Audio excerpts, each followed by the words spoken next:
Hi. Hello. Happy New Year. Happy New Year.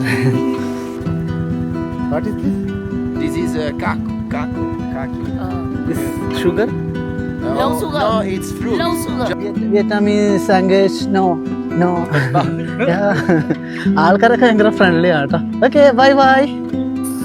Hi Hi. Hi brother. Hi. You like Vietnamese food? Oh yes, a lot. സുഹൃത്തുക്കളെ നമസ്കാരം. വടക്കൻ വിയറ്റ്നാമിലെ ചൈനയോട് അതിർത്തി പങ്കിടുന്ന മനോഹരമായ മലയോര സംസ്ഥാനമാണ് ഹജാങ് എന്ന് പറയുന്നത്. ഹജാങ് സിറ്റിയിൽ നിന്നുമാണ് ഞാനൊരു വീഡിയോ ഷൂട്ട് ചെയ്യുന്നത്. എൻ്റെ സൈഡിലൂടെ ഒഴുകി പോകുന്ന പച്ച കലർന്ന നദിയാണ് നോക്കെ റിവർ എന്ന് പറയുന്നത്. ഹജാങ് സിറ്റിയിൽ നിന്നും മിയോ വാക്ക് എന്ന് പറയുന്ന ഒരു മലയോര ഗ്രാമത്തിലേക്കാണ് എൻ്റെ യാത്ര ഞാനിന്ന് പോകുന്നത്. ഹജാങ് സിറ്റി എന്ന് പറയുന്നത് ഒരു ടൂറിസ്റ്റ് പട്ടണമാണ്. ധാരാളം സഞ്ചാരികൾ വരുന്ന മനോഹരമായ ഒരു സ്ഥലമാണെന്ന് പറയാം. ഹജാങ് ടു മിയോവാക്കി യാത്ര ബൈക്ക് സഞ്ചാരികളുടെ പറുദീസ ആണെന്ന് പറയാം. കാരണം ചുരം റോഡിലൂടെ 4-5 ദിവസത്തെ ഒരു ബൈക്ക് യാത്രയാണ് ഹജാങ് ടു മിയോവാക്ക് എന്ന് പറയുന്നത്. ഈ സ്ഥലത്തേക്ക് നടന്നും ലിഫ്റ്റ് അടിച്ച് പോകാനുമാണ് ഞാൻ പ്ലാൻ ചെയ്തിരിക്കുന്നത്. ഹജാങ് സിറ്റിയിൽ നിന്നും കോൻബ എന്ന് പറയുന്ന ഗ്രാമത്തിലേക്ക് പോകാൻ വേണ്ടി എനിക്കൊരു കാർ ലിഫ്റ്റ് കിട്ടി. പുതിയ വർഷത്തെ സ്വീകരിക്കാനുള്ള തിരക്കിലാണ് എല്ലാവരും. ചൈനയിലും വിയറ്റ്നാമിലും പുതിയ വർഷം വൈകിയാണ്. ഇവിടുത്തെ മാർക്കറ്റിലെ തിരക്ക് കണ്ടോ? ഏകദേശം 1 മണിക്കൂറോളം മാർക്കറ്റിൽ കാത്തിരിക്കേണ്ടി വന്നു അതിലൂടെ ഒന്ന് കടന്നു പോകാൻ വേണ്ടി. കാരണം ഗ്രാമത്തിലെ എല്ലാ ജനങ്ങളും അടുത്തുള്ള പട്ടണങ്ങളിൽ വന്ന് സാധനങ്ങൾ വാങ്ങാനുള്ള തിരക്കിലാണ്. പുതിയ വർഷം തുടങ്ങിക്കഴിഞ്ഞാൽ ഏകദേശം 15 ദിവസത്തോളം എല്ലാ കടകളും അടച്ചിരിക്കും. കാരണം 15 ദിവസത്തോളം ഇവർ പുതിയ വർഷം ആഘോഷിക്കും. അതാണ് ഇവരുടെ ലൂണാർ ന്യൂ ഇയർ എന്ന് പറയുന്നത്.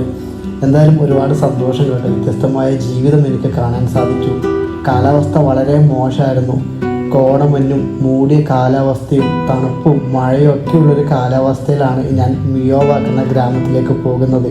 ഏകദേശം 6 കിലോമീറ്റർ വരെ എനിക്ക് ഈ ഒരു കാറിൽ യാത്ര ചെയ്യാൻ സാധിക്കും. ഞാനിപ്പോൾ ഉള്ളത് വിയറ്റ്നാമിലെ കോൻബ എന്ന് പറയുന്ന സ്ഥലത്താണ്. ഈ ഭക്ഷണം കണ്ടോ? ഇതാണ് ഇവരുടെ ഈ രാജ്യത്തിലെ ഏറ്റവും പ്രധാനപ്പെട്ട ഭക്ഷണത്തിൽ ഒന്നാണ് റോളെന്ന് പറയുന്നത് കേട്ടോ. ഇത് അരിയാണ്, നമ്മുടെ റൈസും വെജിറ്റബിൾസും ഒക്കെയാണ്. ഇതിൽ നിങ്ങൾക്ക് ചിക്കൻ ഉണ്ടാകും, ബീഫ് ഉണ്ടാകും, പോർക്ക് ഉണ്ടാകും, മട്ടൺ ഉണ്ടാകും. പക്ഷെ ഞാൻ കഴിക്കുന്ന വെജാണ് കേട്ടോ. കാരണം ഇവരെ നോൺ വെജ് ഐറ്റംസ് എന്ന് പറയുന്നത് ചിക്കൻ എന്തായാലും പുഴുങ്ങും കേട്ടോ ചെയ്യുക. മസാല ഒന്നും ഇല്ലാണ്ട് പുഴുങ്ങുമാണ് കൂടുതലും ചെയ്യുക. അതെല്ലാവർക്കും പിടിക്കത്തില്ല. അപ്പം വെജാണ് ഏറ്റവും കൂടുതൽ ബെറ്റർ എന്ന് തോന്നി കേട്ടോ. പിന്നെ ഓയിൽ നല്ലതുപോലെ ചേർക്കും ഇവർ. ഇതിന് ഏകദേശം ഇന്ത്യൻ പൈസ 160 രൂപ 200 രൂപയാണ് വരുന്നത്. ഞാൻ 160 രൂപ തന്നെയാണ് കഴിക്കുന്നത്. ഓരോ ആൾക്കാരനുസരിച്ചിട്ടാണ് കേട്ടോ പൈസ കൂടുക. ചിലപ്പോൾ ഇവർ 200-300 പറഞ്ഞേക്കാം. പക്ഷേ ഇവിടെ ഹോട്ടലിൽ മെനു ഉണ്ടാവും.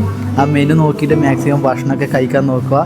എന്തായാലും ഇവിടുന്ന് ഈ ഭക്ഷണം കഴിച്ചിട്ട് ഈ കോൻബയിൽ എവിടെയെങ്കിലും ഒരു താമസം നോക്കണം, ഇല്ലെങ്കിൽ എവിടെയെങ്കിലും അടുത്ത സ്ഥലത്ത് പോകണം. അതിൻ്റെയൊക്കെ ഒരു പ്ലാനിങ്ങിലാണ് ഞാൻ നിൽക്കുന്നത്. ക്യോൻബയിൽ നിന്ന് ഞാൻ നടക്കണം കേട്ടോ. ക്യോൻബ എന്നൊക്കെയാണ് ഇവർ പറയുന്നത്. ഇവർ ഭാഷ പിടിച്ചെടുക്കാൻ കുറച്ച് പണിയാണ് കണ്ടോ. ഇവിടെ എന്താണ് ഇങ്ങനെ നടന്നു പോകുന്ന ആൾക്കാരൊക്കെ കണ്ട് ഇവർക്ക് ഭയങ്കര കൗതുകമാണ് കേട്ടോ. ടെൻ്റ് അടിക്കാൻ ഒരു സ്ഥലം ചോദിച്ചപ്പോൾ അവർ ടെൻറ്റോ, അതായത് അങ്ങനത്തെ സംഭവം ഒന്നും ഇവിടെ ഇല്ല കേട്ടോ. അതായത് ഇങ്ങനെ വന്ന് ടെൻ്റ് അടിക്കുന്നതോ ഇതിലൂടെ ഇങ്ങനെ നടന്നു പോകുന്നതോ ഒക്കെ വളരെ കുറവാണ്. ആൾക്കാർ ട്രാൻസ്പോർട്ടേഷൻ ഉപയോഗിച്ച് മാത്രമാണ് ഇവിടെ യാത്രകൾ ചെയ്യുന്നത്. പക്ഷെ എനിക്കിതിൽ സന്തോഷമാണ് കേട്ടോ. ഇത് ഒറ്റപ്പെട്ട പാതയിലൊരു ഡിഫറൻറ്റ് യാത്ര എന്ത് സന്തോഷമാണെന്നറിയോ? നോർത്ത് ഈസ്റ്റ് വിയറ്റ്നാമിലെ ഹജാങ് പ്രൊവിൻസിലെ ക്യോൻബ എന്ന് പറഞ്ഞൊരു സ്ഥലത്താണുള്ളത്. ഇവിടുത്തെ റോഡ് സൈഡിലൂടെ നടന്നു പോവാണ് കേട്ടോ. കാണുന്ന കാഴ്ചകളൊക്കെ ഒന്നിനൊന്നിനും മനോഹരം എന്ന് പറയാം. ഇവിടുത്തെ പർവ്വതങ്ങളൊക്കെ നോക്കിയാൽ ചെറിയ പച്ച വിരിച്ച പർവ്വത താഴ്വരകൾ കേട്ടോ. അതിൻ്റെ തൊട്ടപ്പുറത്ത് നിങ്ങൾക്ക് ചുണ്ണാമ്പ് കല്ല് പർവ്വതങ്ങൾ കൂടി കാണാൻ സാധിക്കുക. ഇവിടുത്തെ റോഡിൻ്റെ ഒരു ഭംഗി ഞാൻ നിങ്ങൾക്ക് കാണിച്ചു തരാം കേട്ടോ. ഇത് ഇവിടുത്തെ റോഡാണ്, മെയിൻ ഒരു ഹൈവേ ആണ് കേട്ടോ കാണുന്നത്. ഇത് ഭംഗിയുള്ളൊരു ഹൈവേ ആണ്. നോക്കി അയ്യോ, വാഹനങ്ങളൊക്കെ പോകുന്ന കണ്ടോ. അങ്ങ് ദൂരെയൊക്കെ ചുണ്ണാമ്പ് കല്ല് പർവ്വതങ്ങൾ കാണാൻ സാധിക്കും. റോഡ് സൈഡിലൊക്കെ കൃഷിയുണ്ട്. പിന്നെ വലിയ ഫോറസ്റ്റാണ് കേട്ടോ.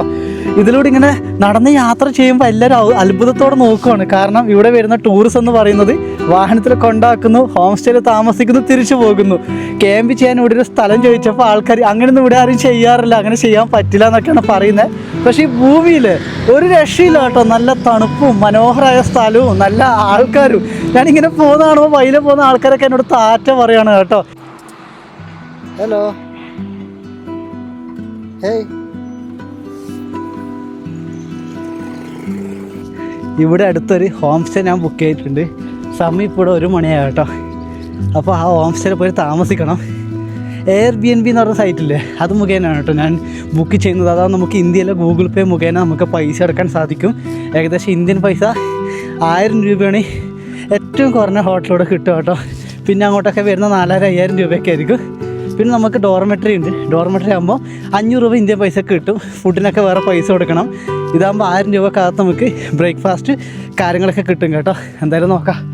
കാരണം ഇവിടെ ടെൻ്റ് അടിക്കുമെന്ന് പറയുന്നത് വലിയൊരു കാര്യമാണ് കേട്ടോ. ഇവിടുത്തെ ആരും അങ്ങനെ സപ്പോർട്ട് ചെയ്യുന്നില്ല ക്യാമ്പിങ്ങിന്. എന്തായാലും നമുക്ക് നോക്കാം. ഒരു രാജ്യത്തിന് ഓരോ റൂൾസൊക്കെ ഉണ്ടാവുമല്ലോ. Where are we going?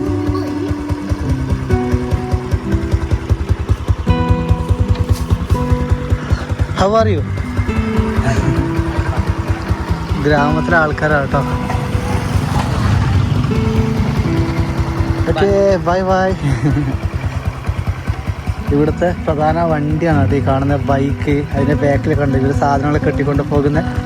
തൊട്ടടുത്തൊരു കാഴ്ച നോക്കിയേ, ഒരു തടാകം കാണാൻ. ഹായ്. നല്ല ആൾക്കാരാണ് കേട്ടോ. തൊട്ട് താഴെ തടാകമുണ്ട്. അതിന് മുകളിൽ മൊത്തം ചുണ്ണാമ്പ് കല്ല് പർവ്വതങ്ങളൊക്കെ കാണാൻ സാധിക്കും. എൻ്റെ താമസ സ്ഥലം ഇവിടെ എവിടെയാണ് തപ്പിപ്പിടിക്കണേ എനിക്ക്. അതിനുവേണ്ടി ഇങ്ങോട്ട് വന്നേ.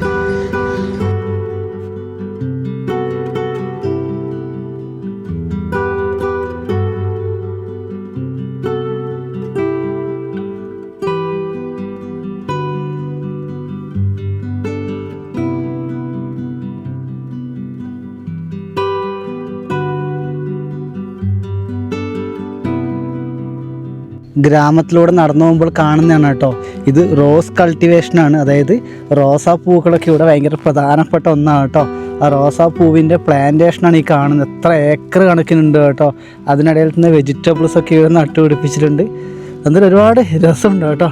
തൊട്ടടുത്തത് സ്കൂളൊക്കെ ഉണ്ട്. നോക്കിയേ, ഭയങ്കര ഒരു ഡീപ്പായിട്ട് ഉൾഗ്രാമത്തിൽ പോകുന്ന പോലെ. ആൾക്കാരൊക്കെ ഇങ്ങനെ വേഗം തൂക്കി ഇതിലൂടെ പോകുമ്പോൾ ഒരു വെറൈറ്റി. അതായത് നമ്മുടെ നാട്ടിൽ വിദേശികൾ വരില്ലേ, അതുപോലെ കേട്ടോ എന്നെ ഇവർ നോക്കുന്നത്. എന്താണോ എന്തോ ഇതുണ്ടോ, ഈ റോസ് കൂടി ഉണ്ടെങ്കിൽ ഈ ഭൂമി ഇപ്പം എത്ര മനോഹരമായെന്ന് നിങ്ങൾ ചിന്തിച്ച് നോക്കിയേ. ഞാനിപ്പോൾ എത്തിയിരിക്കുന്നത് നം ഡാം എന്ന് പറഞ്ഞൊരു വില്ലേജിലാണ്. വില്ലേജിൽ വന്ന ഇവിടെ താമസിക്കുന്ന വീട് കൂടിയാണ്. അവിടെ ഒരു ഹോം സ്റ്റേ ആണ്. ഇവിടുത്തെ ഗ്രാമവാസികൾ ജീവിക്കുന്നത് കൃഷിയും ഹോം സ്റ്റേ നടത്തിയിട്ടാണ്. ഹായ്. ചെക്കൻ്റെ പേര് അക്ഷരമുള്ളൂ, ബീന്നായിട്ട് ചെക്കൻ്റെ പേര് കേട്ടോ. 2 അക്ഷരത്തിലൊക്കെയാണ് ആൾക്കാരുടെ പേര് വരുന്നത്. ഇവരുടെ ഭക്ഷണം വളരെ വെറൈറ്റിയാണ്. എരിവ് കൂടുന്ന ജനങ്ങൾ വളരെ കുറവാണ്. ഞാൻ പറഞ്ഞു എനിക്ക് എരിവ് ഇട്ടിട്ട് ഭക്ഷണം തരുന്ന പറഞ്ഞിട്ട് എരിവ് കൊണ്ട് തന്നിട്ടുണ്ട്. അതിൻ്റെ കൂടെ എന്താ നമ്മുടെ കടുക്, പിന്നെ പച്ചക്കറിയൊക്കെ ഇട്ടുണ്ടാക്കിയ സൂപ്പ്, ഇതൊക്കെയാണ് ഇവിടുത്തെ പ്രധാന ഭക്ഷണം. ഈ 2 കമ്പ് കണ്ട, ഇതാണ് ഇവർ കഴിക്കാൻ ഉപയോഗിക്കുന്ന സാധനം കേട്ടോ. ഇതെന്താ എങ്ങനെ ഉപയോഗിക്കേണ്ട പോലും എനിക്കറിയത്തില്ല. കാരണം എനിക്ക് ശീലമില്ല. ഞാൻ സ്പൂൺ കൊണ്ടാട്ടെ കഴിക്കുക. പിന്നെ നമ്മൾ കൈ കൊണ്ട് വാരി കഴിക്കുന്ന ചില ഭക്ഷണങ്ങൾ ഇവർക്ക് ഇഷ്ടമല്ല കേട്ടോ. അത് രണ്ടും ഗ്രാമത്തിലൂടെ യാത്ര ചെയ്യുമ്പോഴാണ് മനസ്സിലാക്കിയത്. ചില ഭക്ഷണം സ്പൂൺ കൊണ്ടുവന്ന് കഴിക്കണം നിർബന്ധമൊക്കെ ഉണ്ട്. കാരണം അതിൻ്റെ രീതി ഉണ്ട് കേട്ടോ. നമ്മുടെ നാട്ടിൽ കഴിക്കുന്ന ഭക്ഷണം ഇവിടെ കിട്ടത്തില്ല. കുറച്ച് വെറൈറ്റിയാണ് കണ്ട. ഇതൊക്കെയാണ് മുക്കിയിട്ട് കഴിക്കണം. പക്ഷെ എനിക്ക് അറിയത്തില്ല കേട്ടോ. ഇത് വേണ്ട, നമുക്ക് സ്പൂൺ ഉണ്ടല്ലോ. വില്ലേജൊക്കെ ഞാൻ കാണിച്ചു തരാം കേട്ടോ.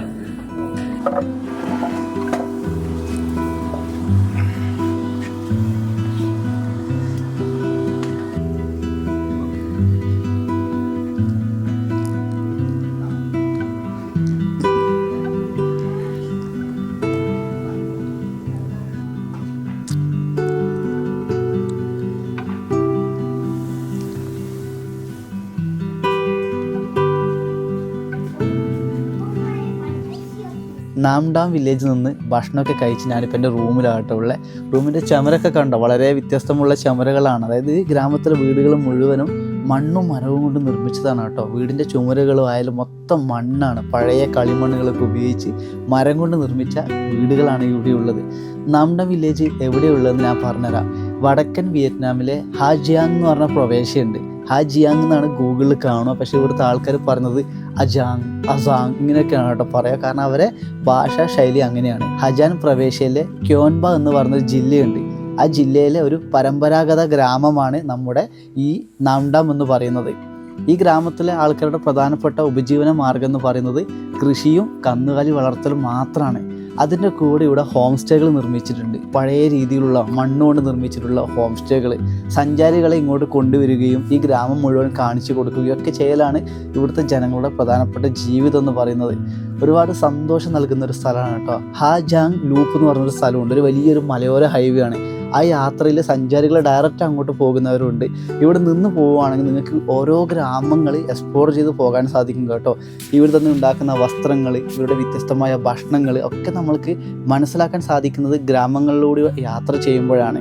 പിന്നെ വാഹനത്തിൽ പോവുകയാണെങ്കിൽ പൈസ കൂടുതലാണ്. കാരണം സഞ്ചാരികളെ ഹജാങ് സിറ്റിയിൽ നിന്നും ബൈക്കിൽ അല്ലെങ്കിൽ കാറിലാണ് ഇവിടെ കൊണ്ടുവരിക. ബൈക്കാണ് പ്രധാനപ്പെട്ട ഒരു മാർഗം. അതിന് പകരം ഒരു പ്രധാനപ്പെട്ട ഗ്രാമത്തിൽ നിങ്ങൾ ഇറങ്ങി ഗ്രാമത്തിലൂടെ നടന്ന് സഞ്ചരിച്ച് അവിടുത്തെ ഒരു ഹോം സ്റ്റേയിൽ താമസിക്കുകയാണെങ്കിൽ കൂടുതൽ കാര്യങ്ങൾ നിങ്ങൾക്ക് മനസ്സിലാക്കാൻ സാധിക്കും. എന്തായാലും ഈ ഗ്രാമത്തിലെ കാഴ്ചകൾ എന്നെ ഒരുപാട് സന്തോഷം നൽകി കേട്ടോ. പുതിയ കാഴ്ചകളും പുതിയ അറിവുകളൊക്കെ എനിക്കൊരു ഗ്രാമത്തിൽ നിന്ന് കിട്ടിയിട്ടുണ്ട്. ഇനി അടുത്തെന്താ വിചാരിച്ചാൽ ഒരു ദിവസം ഇവിടെ കിടന്നുറങ്ങി നാളെ രാവിലെ എണീച്ച് വീണ്ടും എൻ്റെ യാത്ര തുടങ്ങുമെന്നതാണ് അടുത്ത കാര്യം. ഡിഫറെൻ്റ് ആണ്.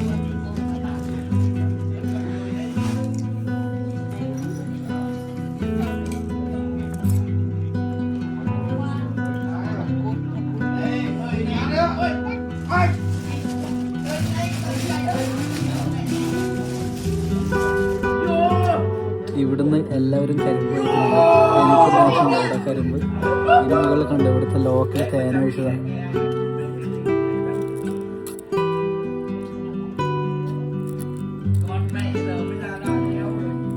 കണ്ടോ ഇവിടെ നല്ല ഇവിടുന്ന് കരിമ്പ് കഴിക്കാം.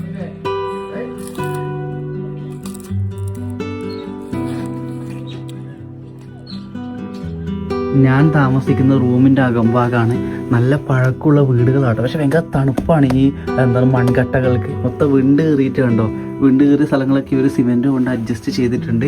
അപ്പോൾ അത്രയും പഴക്കമുണ്ടെന്നാണ് ഇവിടുത്തെ ആൾക്കാർ പറയുന്നത്. പക്ഷേ ഭയങ്കര മനോഹരമാണ്. എൻ്റെ സാധനങ്ങൾ വെച്ചത് കൊണ്ടാണ് കേട്ടോ ഇവിടെ ഇങ്ങനെ വൃത്തികേടായി കാണുന്നത്. ഇവരെ ബെഡൊക്കെ കണ്ടോ, നല്ല സംവിധാനമാണ് കേട്ടോ. ഈ ഒരു റേറ്റിന് എനിക്ക് 1000 രൂപയ്ക്ക് ഭക്ഷണവും കാര്യങ്ങളൊക്കെ എനിക്ക് തന്നു. മറിച്ച് മറ്റുള്ള സഞ്ചാരികൾക്ക് വ്യത്യസ്തമായ റേറ്റാണ് കേട്ടോ. ഞാൻ ഒറ്റയ്ക്ക് വന്നത് കൊണ്ടാണ് ഈ കാര്യങ്ങളൊക്കെ എനിക്ക് അവർ തരുന്നത്. എന്താ രസം നോക്കിയാണ്ടോ, കൊതുകൊക്കെ ഉണ്ട് കേട്ടോ. അതാണ് കൊതുക് വലയൊക്കെ വെച്ചിട്ടുള്ളത്. ഇത് പുറത്തേക്കുള്ള കാഴ്ചയാണ് കണ്ടോ. നല്ല നെൽവയലുകളും ചുണ്ണാമ്പ് കല്ല് പർവ്വതങ്ങളും മറ്റുള്ള വീടുകളൊക്കെ അടുത്ത് കാണാൻ സാധിക്കും. അങ്ങ് ദൂരെയുള്ളൊരു വീട് കണ്ടോ, എന്ത് ഭംഗിയാണെന്ന് നോക്കിയേ. ഇതാണ് ഇവിടുത്തെ പ്രധാന കാഴ്ചകളെന്ന് പറയുന്നത്. ഇപ്പുറത്തായാലും അങ്ങനെ തന്നെയാണ് കേട്ടോ. കണ്ടോ അവിടെ അപ്പുറമൊക്കെ കുറേ ഹോം സ്റ്റേകളുണ്ട്. അവിടെ കൂടുതലും സഞ്ചാരികൾ വന്നിട്ടുണ്ട് കേട്ടോ. ഇന്നലെ ബൈക്കിൽ വന്ന ധാരാളം സഞ്ചാരികളുണ്ട്. അപ്പം ഇതാണ് ഞാൻ താമസിക്കുന്ന റൂമിൻ്റെ അകംഭാഗം കേട്ടോ. നിങ്ങൾക്ക് ഇഷ്ടപ്പെട്ടെന്ന് കരുതുന്നു. എന്തായാലും ഹാപ്പി ആയി കേട്ടോ നോക്കിയേ. അപ്പോൾ ഇനി ഇവിടുന്ന് എൻ്റെ സാധനങ്ങളൊക്കെ പാക്ക് ചെയ്തുകൊണ്ട് എനിക്ക് എൻ്റെ യാത്ര വീണ്ടും തുടങ്ങണം.